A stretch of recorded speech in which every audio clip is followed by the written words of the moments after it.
Nós vamos continuar agora cultuando ao Senhor por meio da pregação da santa palavra dele, nessa série de exposições do livro de Daniel, do livro do profeta Daniel, essa série que tem por título Habitantes de Outro Reino. Estamos já nos aproximando do final do livro, estamos no capítulo de número 9, no final, na última porção do capítulo 9, e chegando nessa porção que acabamos de ler na liturgia, nós chegamos na porção que é com unanimidade entre os estudiosos, entre os teólogos, entre os comentaristas, é a porção mais difícil e mais controversa desse livro, que trata aqui, essa porção que trata das 70 semanas que são reveladas a Daniel. E também uma porção entre as mais difíceis de todas as Escrituras Sagradas. No entanto, irmãos, além dessa porção ser também palavra de Deus e, portanto, útil para o ensino, para a repreensão, para a correção, para a educação na justiça, além disso, se nós focarmos aqui no que é central e que está claro em meio a esses versículos tão controversos, se focarmos no centro da mensagem que está sendo passada aqui, nós seremos abençoados não somente pelo correto entendimento dessa visão, pelo correto entendimento da revelação que foi dada aqui a Daniel por meio do anjo Gabriel, mas também por algo que nós só encontramos na linguagem apocalíptica, algo que eu já comentei aqui com os irmãos quando nós refletimos na primeira mensagem de teor apocalíptico de Daniel, no capítulo 7. Algo que tem a capacidade de nos impactar de maneira distinta das demais formas literárias que nós encontramos nas Escrituras. Algo que tem a capacidade de captar nossa atenção, construindo uma imagem muito forte, muito vívida em nossa mente, uma imagem que nós não esquecemos com facilidade, impossível de ser esquecida, que marca nossa mente e nosso coração. Esse é o poder da simbologia, da linguagem apocalíptica que nós encontramos aqui em Daniel e em vários outros textos das Escrituras Sagradas. Nós já vimos alguns aqui em Daniel, mas está presente em diversos textos da palavra de Deus. E eu gostaria de trazer como exemplo desse poder de gerar uma imagem que, como diz o dito, né, fala mais que 1000 palavras, né, de trazer uma imagem que marca a nossa mente, o nosso coração e que traz conhecimento de forma maravilhosa para nós. Eu gostaria de ler com os irmãos Apocalipse capítulo 5, do versículo 1 até o versículo 6. Um trecho muito conhecido, mas que traz uma imagem muito forte também acerca do poder simbólico dos textos apocalípticos e que se relaciona também com a visão que nós encontramos aqui em Daniel, capítulo 9.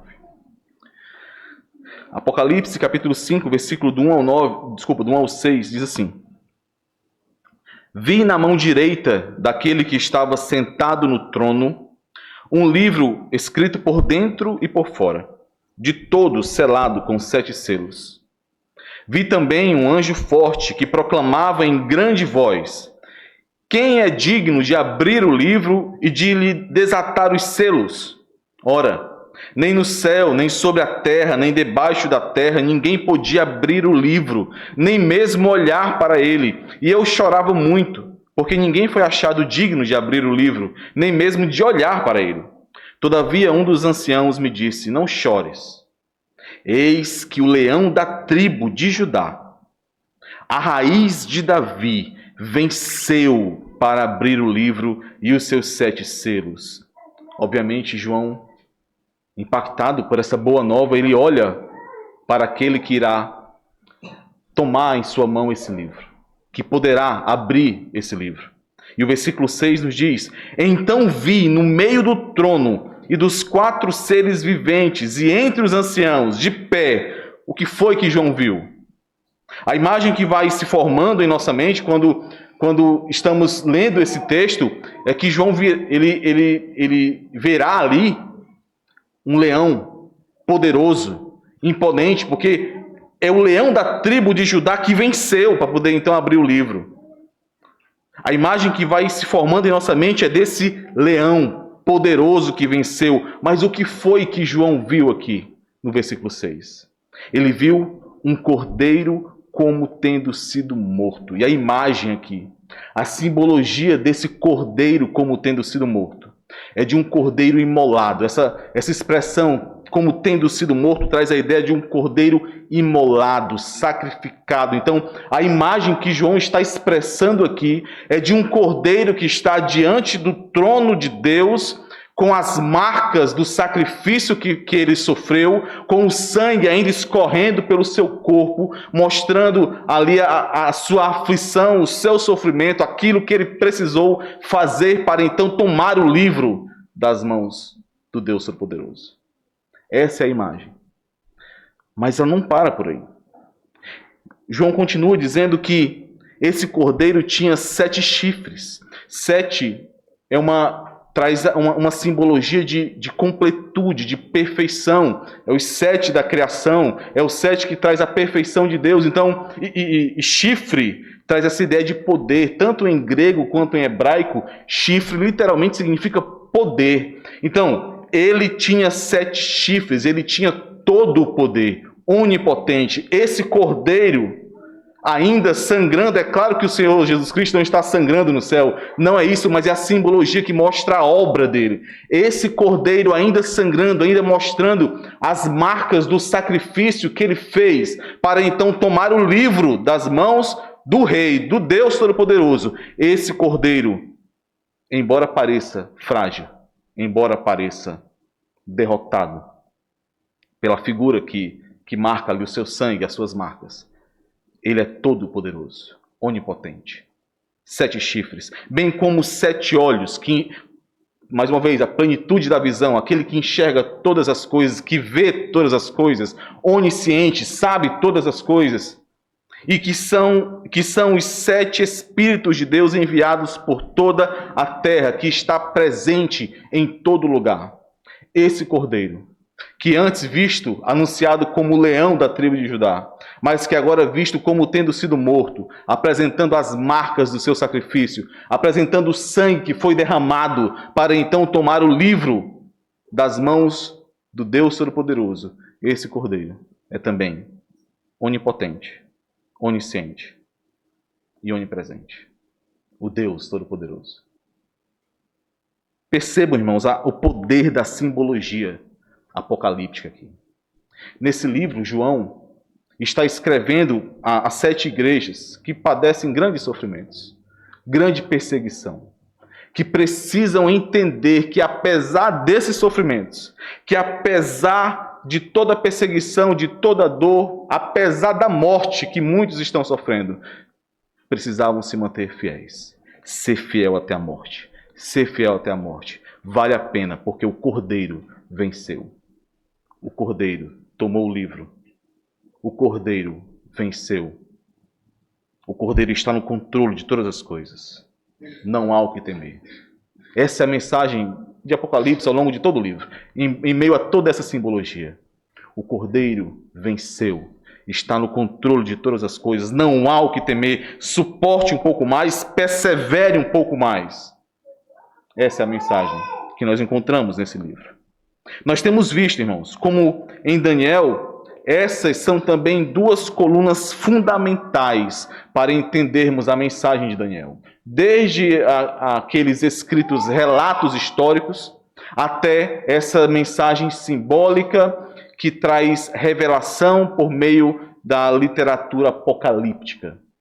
Existem 2 colunas que sustentam, colunas fundamentais para a nossa interpretação e entendimento desse livro.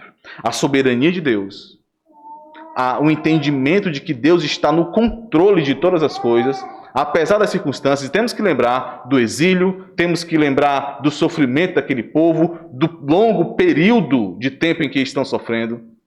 Primeira coluna é essa, a soberania de Deus. Deus está no controle de todas as coisas. Esse é um tema que permeou todo o estudo de Daniel, como nós vimos aqui, em cada mensagem, em cada porção de texto aqui em Daniel. A soberania de Deus. E a segunda coluna, a esperança que deve conduzir à fidelidade. a exortação a um povo que está sofrendo, que está em meio à dor, que está ali em meio a toda e qualquer circunstância que levaria à falta de esperança. A exortação para que esse povo suporte um pouco mais. Porque as promessas do Senhor não falhariam. As promessas do Deus Todo-Poderoso seriam cumpridas naquele povo. Nessa porção de hoje, nós refletiremos nesse anúncio de esperança que é dado a Daniel também nessa porção do capítulo 9. O anúncio de que o reino eterno de Deus virá. Em linhas gerais, quando adentrarmos a essa visão que é dada aqui a Daniel, nós perceberemos que esse é o centro do anúncio que é feito, da revelação que é dada. O reino eterno de Deus virá. Nós veremos 3 pontos nessa porção que conduzem ao entendimento dessa revelação, dessa visão, desse tema que nós propomos aqui. O primeiro ponto é o contexto da revelação. O segundo ponto é o conteúdo da revelação. E o terceiro ponto é a esperança da revelação. Esse texto, como eu falei, é um texto um pouco mais complexo que os demais. Por conta disso, e para que possamos aproveitar um pouco mais aquilo que nós recebemos aqui, nós veremos esses 3 pontos em 2 mensagens. Hoje, nós focaremos em algo que vai exigir um pouco mais dos irmãos, no sentido de mastigar um alimento mais sólido, porque nós teremos aqui uma espécie de panorama que traz o contexto dessa visão, para que possamos entender a visão. Então, hoje nós focaremos nesse primeiro ponto, o contexto da revelação, para então, no próximo domingo, se assim o Senhor permitir, nós focarmos no conteúdo da revelação e na esperança dessa revelação ou dessa visão. Hoje focaremos no contexto da revelação. Então preparem suas Bíblias aí. Nós iremos abrir alguns textos importantes. Iremos refletir em alguns textos importantes. E o intuito disso é que nós possamos entendermos o que estava na mente de Daniel enquanto ele orava, porque, já adiantando aqui, é a oração de Daniel. Foi o contexto moldado e marcado na oração de Daniel que traz a chave para entendermos a visão que é dada como resposta a essa oração. Então, a revelação trazida pelo anjo Gabriel é uma resposta à oração de Daniel. E por isso, precisamos entender o contexto dessa oração e aquilo que Daniel tinha em mente quando orava ao Senhor. O que ele pedia. O que ele, conduzido pelas Escrituras, como é dito no começo do capítulo 9, o que ele estava orando e clamando ao Senhor. É isso que nós faremos hoje. Vamos orar pedindo ao Senhor a iluminação do Santo Espírito para isso. Ó Senhor amado, Pai Santo, Deus Todo-Poderoso, Senhor, nós somos tão pequeninos, tão necessitados do Senhor. É verdade, Senhor, que muitas vezes agimos como se não fôssemos. Muitas vezes somos conduzidos pelo ego, pelo orgulho, pela altivez, e então somos levados por nossa carne, por nós mesmos, a pensarmos muito além daquilo que somos. Mas pela Tua graça, pela Tua misericórdia, pelo Teu Santo Espírito que nos foi dado, por meio da Tua Santa Palavra, nós nos achegamos ao Senhor, confiados somente na fé em Cristo Jesus, te pedindo, Senhor, instrui-nos, molda nossa mente, nosso coração por meio da Tua Palavra, da Tua verdade. Ó Senhor, não nos achegamos ao Senhor como curiosos, como aqueles que querem simplesmente conhecer por conhecer ou desfrutar de algum conhecimento que outros não têm, para que então nos sintamos especiais. Não, Senhor, não é isso. Nos achegamos ao Senhor como necessitados, como mendigos que carecem do Teu auxílio, Senhor. Por isso te pedimos, Pai. Ó Senhor, derrama do alto o Teu maná, o Teu alimento. Molda-nos, fortalece-nos em meio a essa caminhada. Não permita, Senhor, que em meio a este mundo que tenta nos moldar e nos pressiona a cada instante, não permita que nós desfaleçamos, mas ajuda-nos. Sabemos que somente pelo poder da Tua palavra, pela intercessão de Cristo Jesus, o nosso Redentor, pela ação do Teu Santo Espírito em nós seremos mantidos de pé pelo Senhor. Nos ajuda, em nome de Jesus, Senhor. Amém. Irmãos, vamos então ao contexto dessa revelação, dessa visão que é dada a Daniel no final do capítulo 9. Como eu já adiantei, o contexto da revelação dada a Daniel é a resposta da oração que foi feita por ele. Os versículos 20 e 21 deixam isso muito claro. Eles são construídos, são escritos para deixar isso muito claro para nós. Olha o que é que Daniel escreve aí. Nós já vimos, na mensagem anterior, nesse capítulo, nós já vimos sobre essa oração. Vimos aqui como essa oração deve moldar a oração dos habitantes de outro reino. Nós já vimos isso. Mas aqui nós veremos a resposta dada a essa oração, em meio a essa visão que chega, essa revelação que chega a Daniel. E é preciso ficar claro que o que molda essa revelação é a resposta que foi dada à oração de Daniel. Vamos ler versículos 20 e 21, onde mostra essa conexão muito clara entre a revelação que chega e a oração que foi feita por Daniel. Versículo 20. Falava eu ainda e orava, e confessava o meu pecado e o pecado do meu povo de Israel. E lançava a minha súplica perante a face do Senhor meu Deus, pelo monte santo do meu Deus. Falava ainda na oração, quando o homem Gabriel, que eu tinha observado na minha visão ao princípio, veio rapidamente, voando, e me tocou à hora do sacrifício da tarde. Dessa forma, pelo que vemos aqui, o conteúdo da oração feita por Daniel nos versículos anteriores é primordial para nós entendermos a resposta trazida pelo anjo. O anjo traz uma revelação que é uma resposta à oração de Daniel. Qual era o conteúdo da oração de Daniel, então? Se os irmãos voltarem um pouquinho aí no começo do capítulo 9, versículos 1 e 2, nós vemos aquilo que já podemos refletir na mensagem anterior, mas nós vemos o que iniciou essa oração. No primeiro ano de Dario, filho de Assuero, da linhagem dos Medos, o qual foi constituído rei sobre o reino dos caldeus, no primeiro ano do seu reinado, eu, Daniel, entendi pelos livros, pela Sagrada Escritura, pelos os escritos santos que Daniel tinha ali como palavra de Deus, entendi pelos livros que o número de anos de que falara o Senhor ao profeta Jeremias, que haviam de durar as assolações de Jerusalém, era de 70 anos.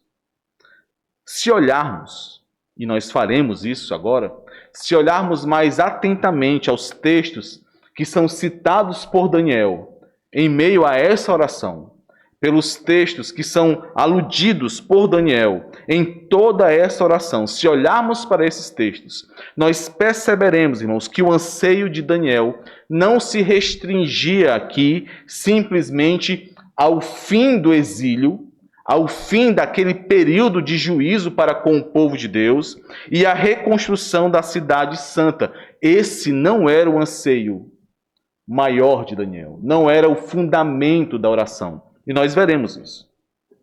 Mas, na cabeça de Daniel, no pensamento de Daniel, essas promessas, aquilo que ele encontrou nos escritos, estava intrinsecamente conectada à promessa da nova aliança. A promessa de uma nova aliança que não mais poderia ser quebrada. De uma ação extraordinária de Deus em seu povo, de maneira que esse povo não mais se rebelasse contra o Senhor. Nós vimos, irmãos, quando refletimos nessa primeira porção do capítulo 9, nós vimos como a oração de Daniel era uma oração de intercessão e de confissão de pecados. Vamos revisitar alguns desses textos para que os irmãos possam perceber isso mais uma vez. Observem aí nos versículos 5 a 7 do capítulo 9 de Daniel. Olha o que está permeando, está no centro da oração de Daniel aqui. Temos pecado e cometido iniquidades. Procedemos perversamente e fomos rebeldes, apartando-nos dos teus mandamentos e dos teus juízos. E não demos ouvidos aos teus servos, os profetas, que em teu nome falaram aos nossos reis, nossos príncipes e nossos pais, como também a todo o povo da terra. A ti, ó Senhor, pertence a justiça, mas a nós o corar de vergonha. Como hoje se vê aos homens de Judá, os moradores de Jerusalém, todo Israel, quer os de perto, quer os de longe, em todas as terras por onde os tens lançado por causa das suas transgressões que cometeram contra ti. Avança para o versículo 11 agora. Sim, todo Israel transgrediu a tua lei, desviando-se para não obedecer à tua voz. Por isso, a maldição e as imprecações que estão escritas na lei de Moisés, observem, e nós vamos ver isso mais ou menos no versículo 13, Daniel fazendo a relação desse juízo de Deus com a lei entregue por Moisés. Por isso, a maldição e as imprecações que estão escritas na lei de Moisés, servo de Deus, se derramaram sobre nós, porque temos pecado contra ti. Versículo 13. Como está escrito na lei de Moisés, todo esse mal nos sobreveio. Apesar disso, não temos implorado o favor do Senhor, nosso Deus, para nos convertermos das nossas iniquidades e nos aplicarmos à tua verdade. Esse, irmãos, e nós vimos isso, esse é o grande lamento de Daniel aqui em sua oração. Apesar de todo o sofrimento, apesar do juízo que veio sobre o povo, apesar de todo este mal que nos sobreveio, Daniel está orando, não temos implorado o favor do Senhor. Não temos nos derramado diante da presença do Senhor. Não temos nos colocado com corações contritos diante do Senhor. Não temos sentido a dor pelo pecado e pela ofensa que temos cometido. É isso que Daniel está lamentando aqui. Não temos implorado o favor do Senhor, como aqueles que odeiam o pecado, como aqueles que são abatidos de espírito, contritos de coração. Pelo contrário, temos nos mantido com corações de pedra, insensíveis, duros. Esse é o lamento de Daniel. Será que essa tem sido a tua realidade? Você que chegou até aqui. E se for, que triste realidade. Acostumado com o pecado, anestesiado pelos efeitos do pecado. Será que essa tem sido a sua realidade? Capaz de cometer as maiores atrocidades durante a semana, mergulhar no maior lamaçal do pecado, mergulhado nas concupiscências desse mundo, em pornografia, em adultério, em fornicação, em atividades ilícitas, mas ao mesmo tempo, ainda sendo capaz de tudo isso, consegue vir ao culto ao Senhor, diante da presença especial do Senhor que se faz em meio ao seu povo, sem qualquer reação, sem qualquer contrição, sem qualquer arrependimento diante da sua palavra. Será que essa é a sua realidade? Sem tremer as pernas diante do Deus Santo que é proclamado em sua santa palavra. Será que essa é a sua realidade? Se essa for a sua realidade, a sua situação, clame ao Senhor Jesus Cristo por misericórdia. Clame a Ele por misericórdia.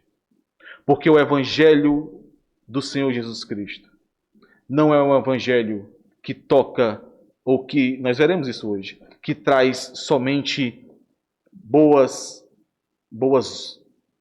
moralidade ou boas obras diante de outros. Não é um evangelho ou boas notícias que se relacionam somente com a nossa forma de viver nesse mundo. O evangelho do Senhor Jesus Cristo é o poder de Deus para a salvação daqueles que estão perdidos em seus pecados e que, por estarem perdidos em seus pecados, estão condenados à perdição eterna, ao inferno. Vai muito além daquilo que aqueles que estão reunidos aqui podem ver, mas sim aquilo que o Deus que sonda corações vê. Como você tem se achegado diante do Senhor? Como a realidade do pecado e a ofensa dos pecados que você tem cometido tem te levado diante do Senhor? Se essa for a sua realidade, de insensibilidade, de dureza de coração, de costume com o pecado, arrepende-te e lança-te nos pés do Senhor Jesus Cristo, clamando por perdão, clamando por um coração que sinta sim a dor por pecar contra o Deus Santo, que sinta sim o peso de ofender ao Senhor. Clame a Ele, humilhe-se diante da presença do Senhor, confesse seus pecados e seja perdoado por meio de Cristo Jesus, o Cordeiro de Deus, como nós lemos e cantamos aqui. Mas voltando ao nosso contexto aqui em Daniel, é interessante porque aqueles versículos que nós lemos, versículos 11 e 13, onde nós vemos que Daniel está citando a lei de Moisés como o referencial claro do porquê do juízo de Deus para com aquele povo.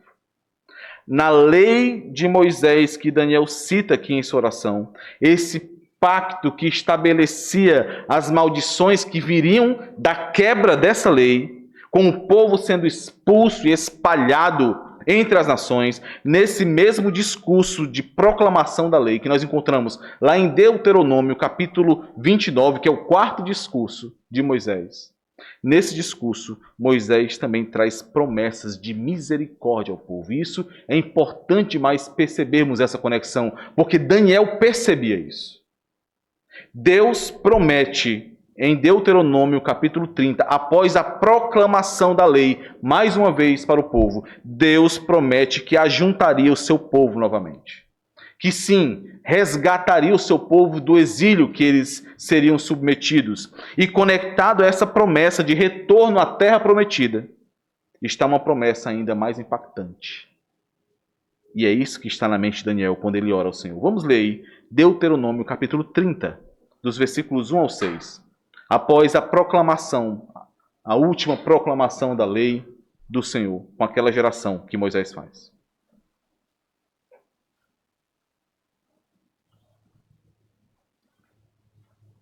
Após anunciar as maldições da quebra da lei, Moisés diz o seguinte, Deuteronômio capítulo 30, do versículo 1 ao 6. Quando, pois, todas estas coisas vierem sobre ti, a bênção e a maldição que pus diante de ti, se te recordares delas entre todas as nações para onde te lançar o Senhor teu Deus, e tornares ao Senhor teu Deus, tu e teus filhos, de todo o teu coração e de toda a tua alma, e deres ouvidos à sua voz, segundo tudo o que hoje te ordeno, então o Senhor teu Deus mudará a tua sorte, e se compadecerá de ti, e te ajuntará de novo. Olha a promessa aqui do ajuntamento do Senhor, de trazer o povo do exílio, de todos os povos entre os quais te havia espalhado o Senhor teu Deus.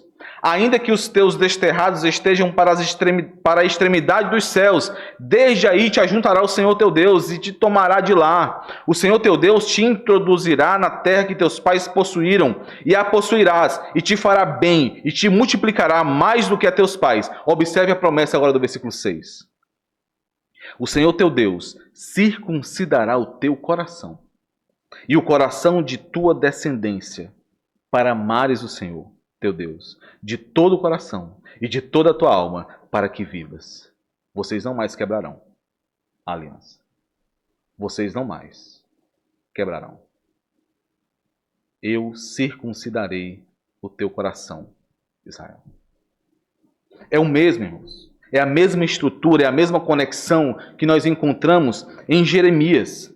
O texto, o livro que Daniel cita aqui antes de orar. O livro que moldou a sua oração.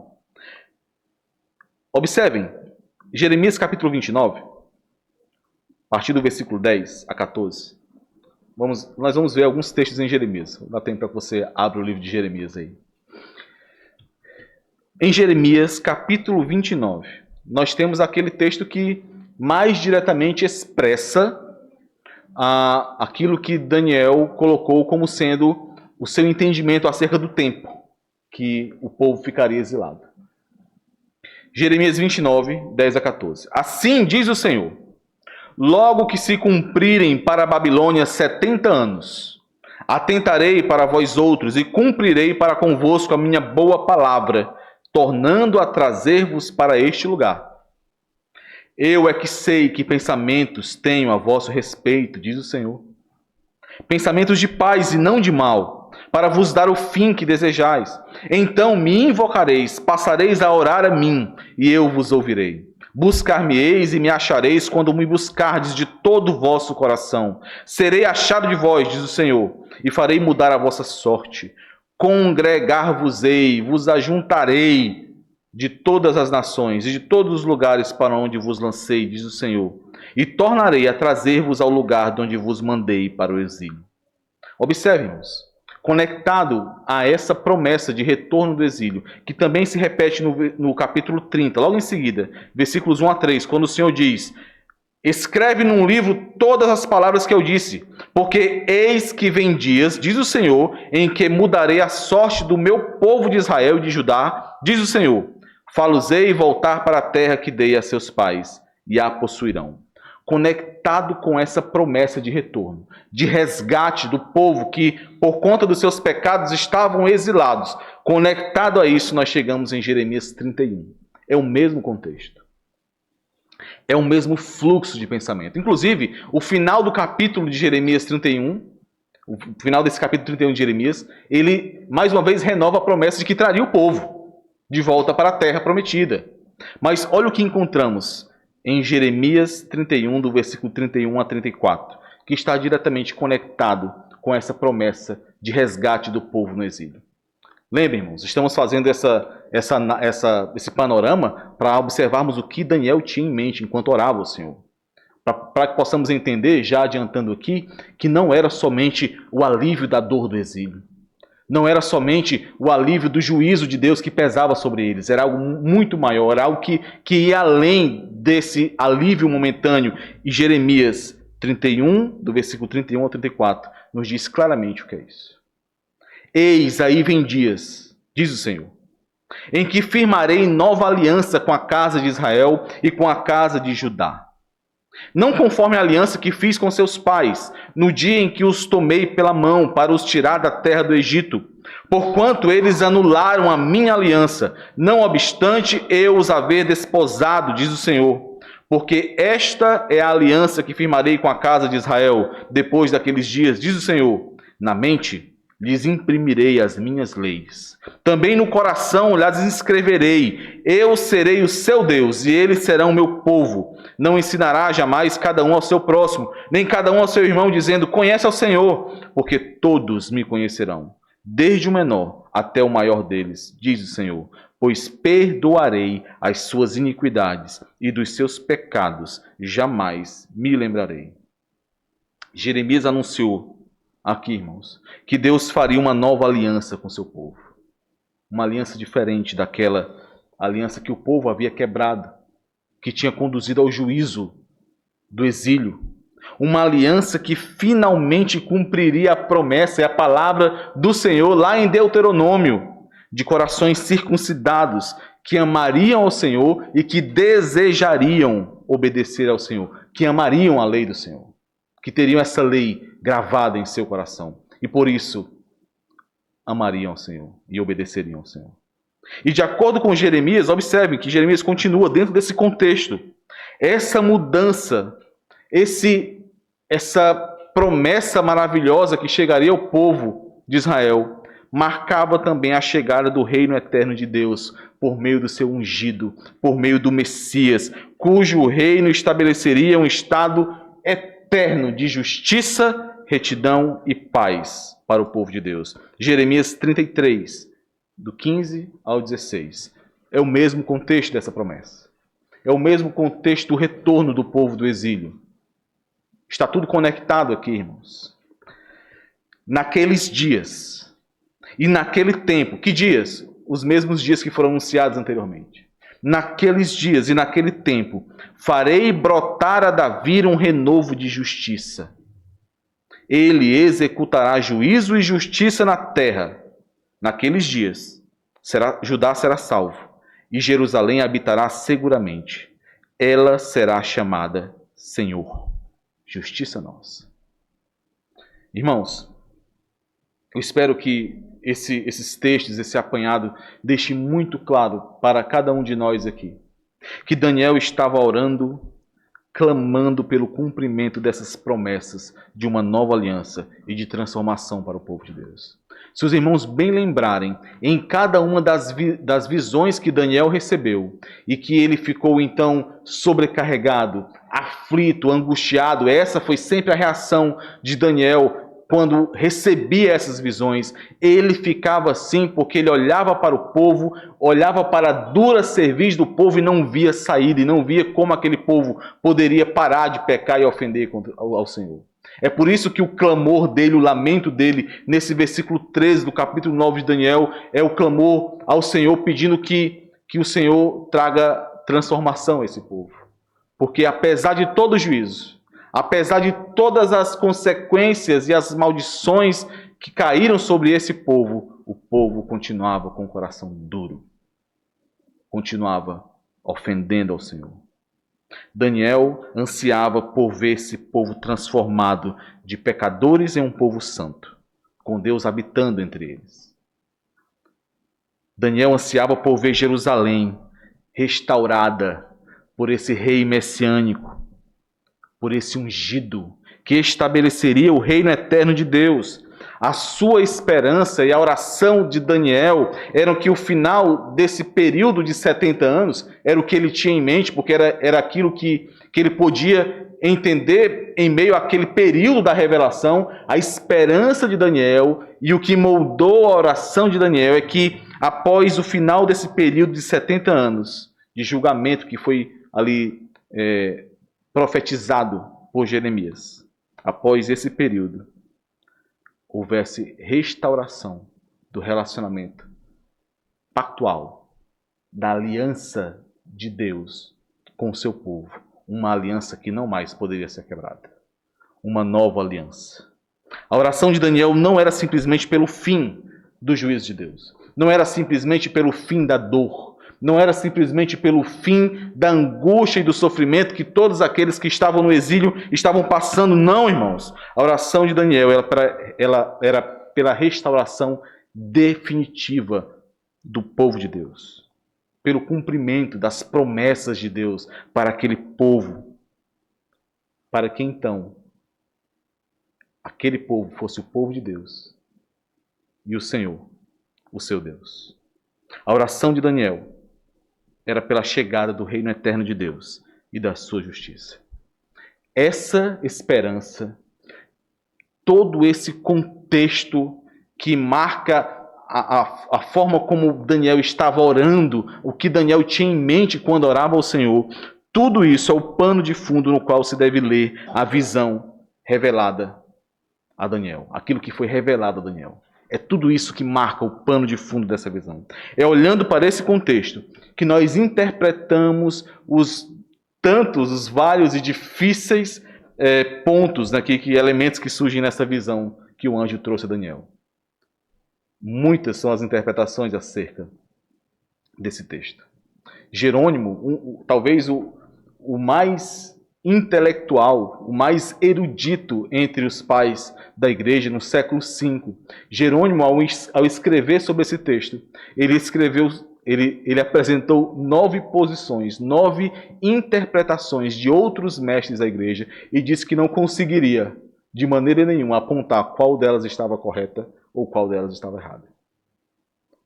Por conta das dificuldades literárias e interpretativas desse texto. Mas quando nós olhamos para o contexto da oração de Daniel, conduzidos por aquilo que moldou a mente de Daniel enquanto orava, pelos textos que nós lemos e que são citados ou aludidos aqui nesse capítulo 9 de Daniel, nós conseguimos não determinar todos os detalhes, mas conseguimos a mensagem central dessa visão. Conseguimos olhar para aquilo que está no centro dessa revelação dada a Daniel. Muitos pontos se levantam e quando olharmos para esses pontos na próxima semana, nós olharemos com essa visão. Quem é o príncipe ungido que Gabriel fala que é Daniel? Quem é ele? Quem faz essa firme aliança com muitos? Quem é este que faz essa aliança? Observe, irmãos. E eu vou dar um spoiler aqui, né? A interpretação dispensacionalista desse texto, daquele que faz aliança com muitos, associa essa aliança com muitos a aquele que virá, o anticristo, né? Como ele cita aqui, o assolador. Associa ao assolador como fazendo essa aliança com muitos. Mas se percebermos, além da estrutura do fluxo do texto, se percebermos o contexto que vimos na última mensagem, que eu repeti aqui, de aliança dessa linguagem pactual que é apresentada continuamente aqui, nós perceberemos que não pode ser o anticristo que faz essa aliança com muitos. Não pode. Porque aliança é um termo que é muito conectado ao Deus Todo-Poderoso. Aquele que faz aliança. Quem fez firme aliança com muitos? O assolador? O povo do príncipe que há de vir? Quem? Olhando para o contexto que acabamos de perceber aqui, nós conseguiremos ter um entendimento acerca disso. E esse intervalo de tempo, né, 70 semanas, 7 semanas, mais 62 semanas, mais uma semana, que na verdade nem semana é claro que a tradução não está errada, mas literalmente aqui nós temos 70 setes. E 7 é um número, é uma expressão simbólica hebraica que vai muito além de um tempo de dias. Traz um poder simbólico muito grande. O que quer dizer esses intervalos? Nós veremos isso, olhando para esse contexto da oração de Daniel. Tudo isso recebe luz quando nós percebemos que o contexto dessa revelação é que ela é uma resposta à oração de Daniel. Mas antes de adentrarmos no conteúdo dessa visão, que faremos no próximo domingo, eu gostaria aqui, irmão, de que olhássemos para mais dois pontos relacionados ainda ao contexto, características que nós encontramos nessa oração de Daniel, que nos ajudará a caminharmos como habitantes de outro reino. Mas 2 características que nós encontramos aqui sendo reveladas pelos versículos iniciais, do versículo 20 ao versículo 23 dessa porção do capítulo 9 de Daniel. E o primeiro desses pontos é o horário em que a oração foi respondida. E fiquem calmos, eu não vou aqui procurar chifre em cabeça de cavalo, não, né? Você vai pregar sobre o horário que Daniel recebeu a visão. É um outro aspecto que eu quero ver com os irmãos aqui. Daniel ainda orava quando a resposta da sua oração foi recebida. Nós vimos isso aqui. E é interessante percebermos e refletirmos no registro que Daniel faz aqui, do momento em que ele recebeu essa resposta da sua oração. Quando ele diz, no versículo 21, falava ainda na oração, quando o homem Gabriel, que eu tinha observado na minha visão ao princípio, veio rapidamente voando e me tocou a hora do sacrifício da tarde. Por que é importante destacarmos esse horário, esse registro? Por quê?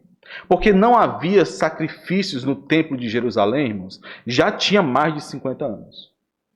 Na última incursão que foi feita por Nabucodonosor à Babilônia, o templo foi totalmente destruído. E, portanto, não tinha mais sacrifício no templo.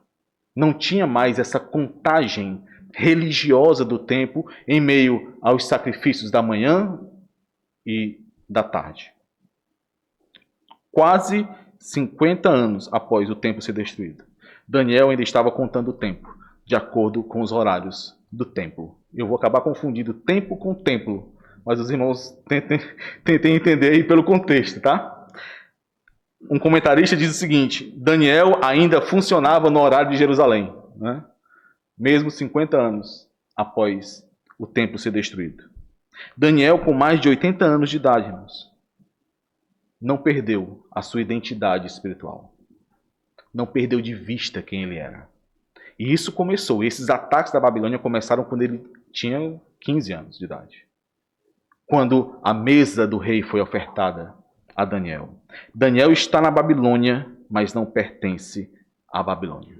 mesmo depois de muitas décadas, a sua mente e o seu coração, isso é maravilhoso demais, irmãos. A mente e o coração de Daniel estão na sua terra, no seu reino, no anseio que ele ainda nutria pela presença do seu Deus no meio do seu povo. As dores, as angústias, o sofrimento que Daniel passou, o cansaço de Daniel. Espero que os irmãos lembrem, desde o capítulo 7 até o capítulo 9, o que nós vemos é um Daniel cansado, enfraquecido em cada visão que recebe, porque ele não sabe como solucionar essa equação onde o juízo de Deus cai sobre um povo que não para de pecar. Então ele está cansado, está enfraquecido, mas mesmo diante desse cansaço, que é enfatizado nesses capítulos, nada disso foi capaz de tirar de Daniel a identidade de um habitante de outro reino, não da Babilônia.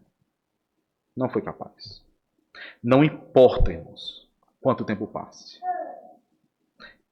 quantas dores você tenha que suportar, quantas lutas sejam travadas, quantas vezes você caia, permaneça firme e convicto de quem você é, do reino ao qual você pertence. Essa perseverança e estado de alerta em Daniel transbordava em todos os detalhes da sua vida, inclusive na forma como ele conduzia o seu tempo e registrava os eventos que marcavam a sua vida. Permaneça firme e convicto de quem você é, habitante de outro reino. Não permita que esse mundo molde você. Não permita que esse mundo conforme a forma como você enxerga as coisas ao seu redor. Fique assustado. Tema muito, meu irmão. Tema muito. Fique assustado quando você ou aqueles por quem você é responsável passam a não se importar mais com os detalhes da vida. Passam a não se importar mais com a forma, com aquilo que os detalhes manifestam sobre você.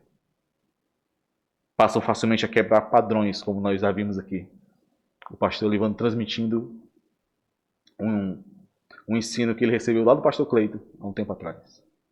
Fique assustado quando for fácil para você, independente do motivo. Fique assustado quando for fácil para você não comparecer ou não estar em uma programação da igreja do Senhor. Fique assustado. Fique assustado com isso. Fique assustado quando o dia do Senhor não for tão atraente a você quanto um passeio em um dia de folga, em um domingo de folga. Fique assustado. Não deixe passar tais detalhes. Não ache que são coisas normais. Não permita que esse mundo molde a forma como você enxerga tais coisas. Fique assustado quando as pregações, em especial pregações que atiçam a nossa curiosidade, como essas que trazem simbologias, como vemos aqui nas 70 semanas, reveladas a Daniel. Fique assustado quando os ensinos das pregações aguçarem mais a sua curiosidade, mas não gerar piedade. Fique assustado.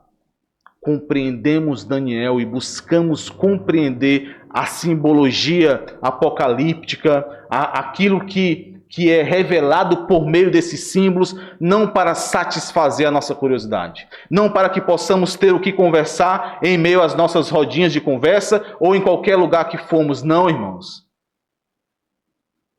Estudamos o livro de Daniel e toda e qualquer porção da Escritura que temos aqui, não para atiçar, fazer cócegas em nossa mente, mas para termos corações moldados pela verdade revelada do Senhor. Para que na segunda-feira, quando formos enfrentar esse mundo, estejamos munidos da verdade do Senhor. E então, independente das pressões que soframos, nós possamos nos portar e suportar o que for necessário para nos mantermos fiéis ao Senhor, como habitantes de outro reino, como aqueles que sabem que não vivem para este mundo e não importa aquilo que queiram fazer para conosco, não cederemos. Porque nós sabemos quem somos, sabemos que foi por alto preço que fomos comprados. E que não há nada que esse mundo possa oferecer, ou ainda nos ameaçar, que nos faça retroceder. É para isso que estudamos a palavra do Senhor. É para isso que somos edificados em minha pregação da palavra do Senhor. Não é para inflar egos ou nos acharmos superiores a outros.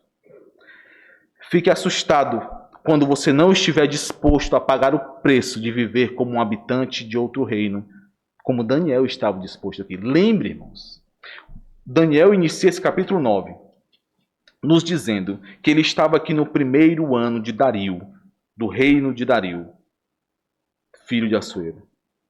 Essas orações, tudo isso que nós encontramos nesse capítulo 9, está acontecendo no primeiro ano de Dario, em um mesmo contexto daquilo que encontramos no capítulo 6 que já vimos. É muito provável que enquanto Daniel está orando aqui, nessas orações que ele registra aqui, ele esteja também sabendo que essas orações o levariam à cova dos leões, porque uma armadilha havia sido feita, planejada contra ele. Mas ainda assim, nós já vimos isso. Ele não parou de orar. Ele não retrocedeu. Ele não cedeu. Não considerou sua vida como mais importante do que a fidelidade ao seu Deus. Não permita que esse mundo conforme você, roubando a sua identidade. Esteja atento a isso. Por favor, irmãos, estejam atentos a isso. E o segundo ponto relacionado a esse contexto dessa oração de Daniel, para nós finalizarmos essa mensagem de hoje, é o alcance da resposta que foi dada a Daniel. Daniel orou, irmãos. Nós temos visto isso, graças a Deus, cada vez mais, tem ficado cada vez mais claro diante de nossos olhos, como a palavra do Senhor, ela é revelada progressivamente. Nós temos visto o progresso da revelação em meio às EBDs, à disciplina dos 10 mandamentos. E por isso podemos perceber aqui que Daniel orou considerando algo que estava limitado em seu entendimento. Daniel associava que 70 anos marcariam o fim do exílio. Só que Daniel não tinha revelação suficiente para perceber que um plano muito maior do Senhor estava relacionado àquela oração que ele fazia, a solução que o Senhor traria.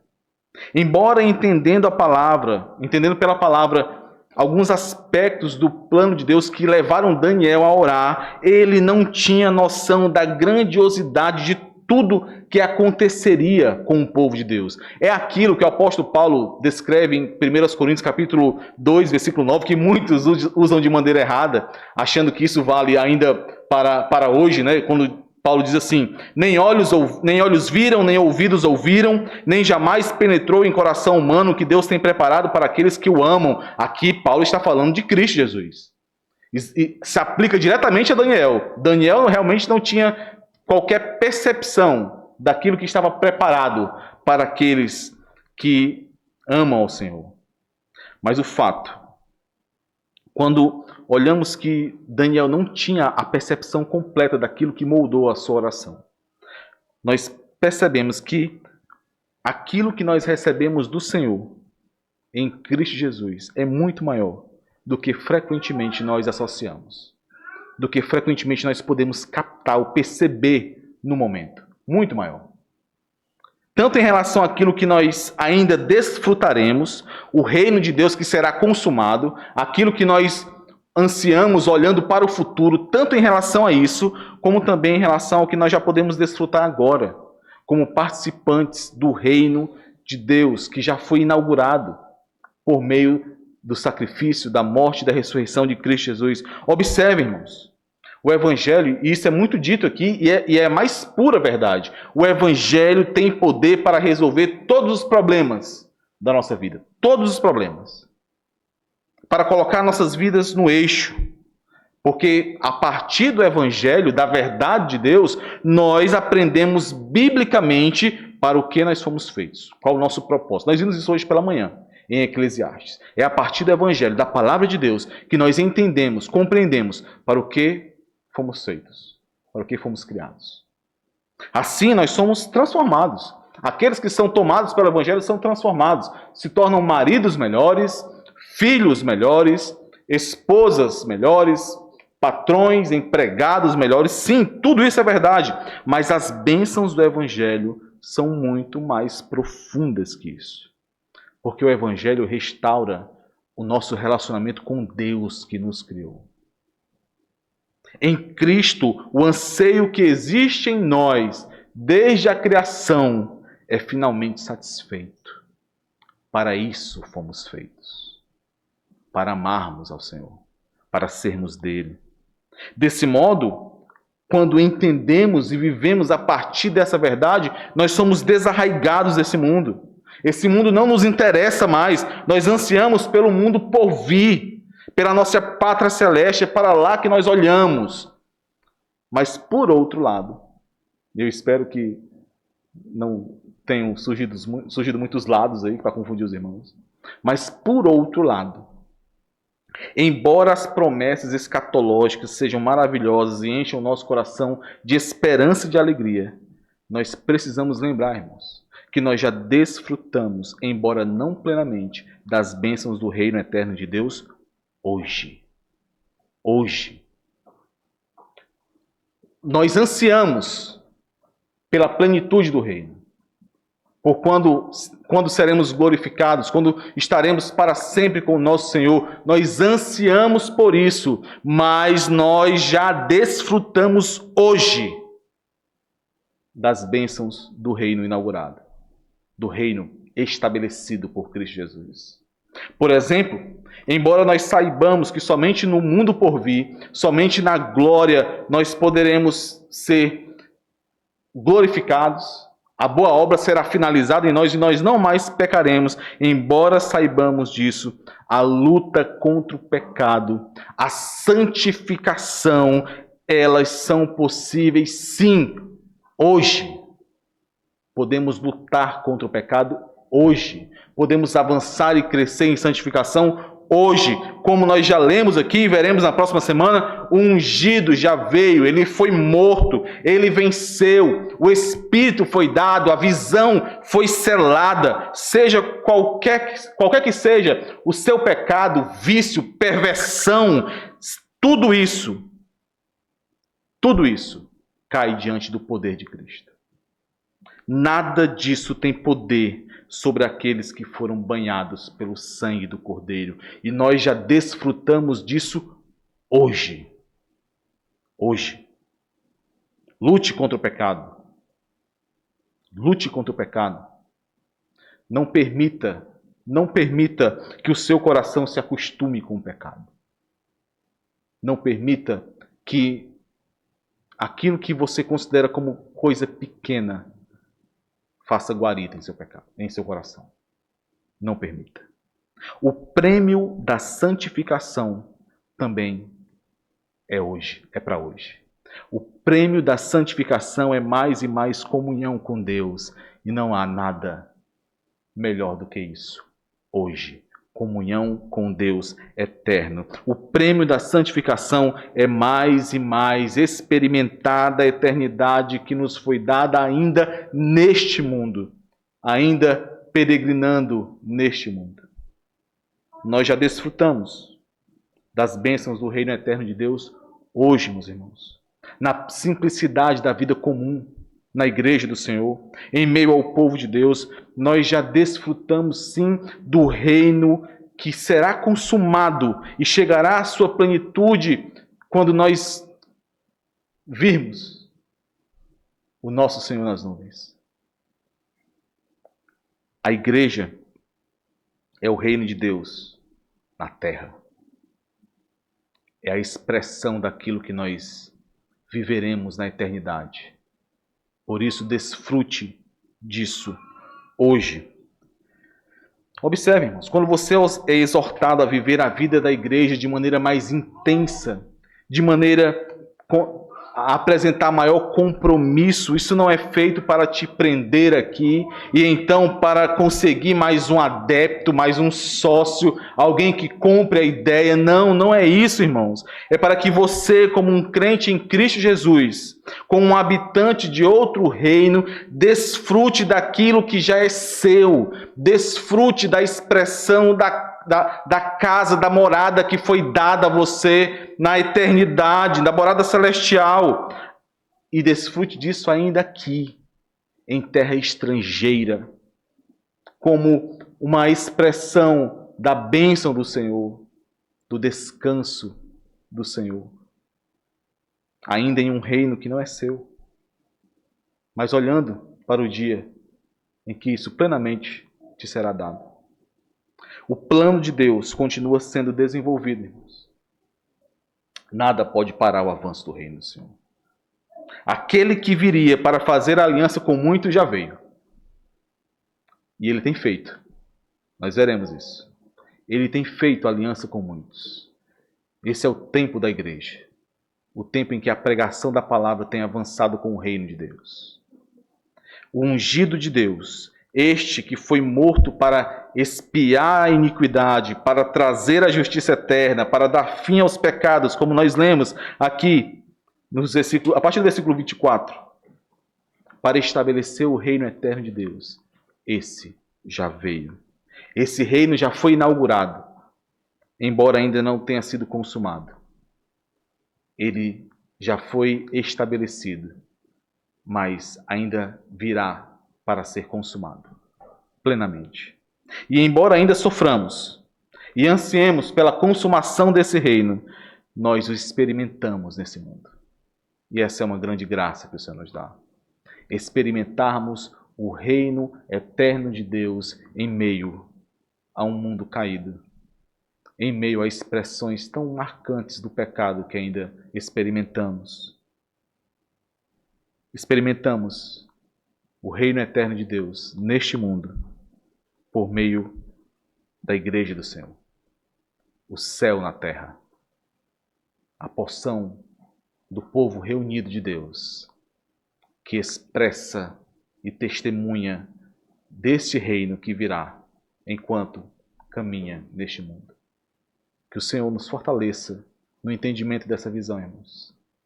Leiam, por favor, esses versículos de 20 a 27, para diante desse contexto que tivemos aqui, possamos compreender melhor no próximo domingo, se assim o Senhor permitir. Vamos orar. Santo Deus, Pai, nós te agradecemos pela Tua palavra.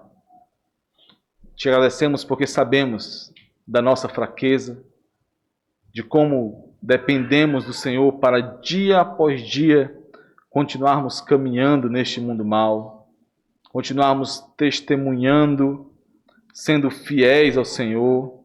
Tantas vezes caímos, tantas vezes fracassamos, mas o Senhor, por Tua graça e misericórdia, tem nos sustentado, tem nos levantado, e não há quem possa nos separar do amor de Deus.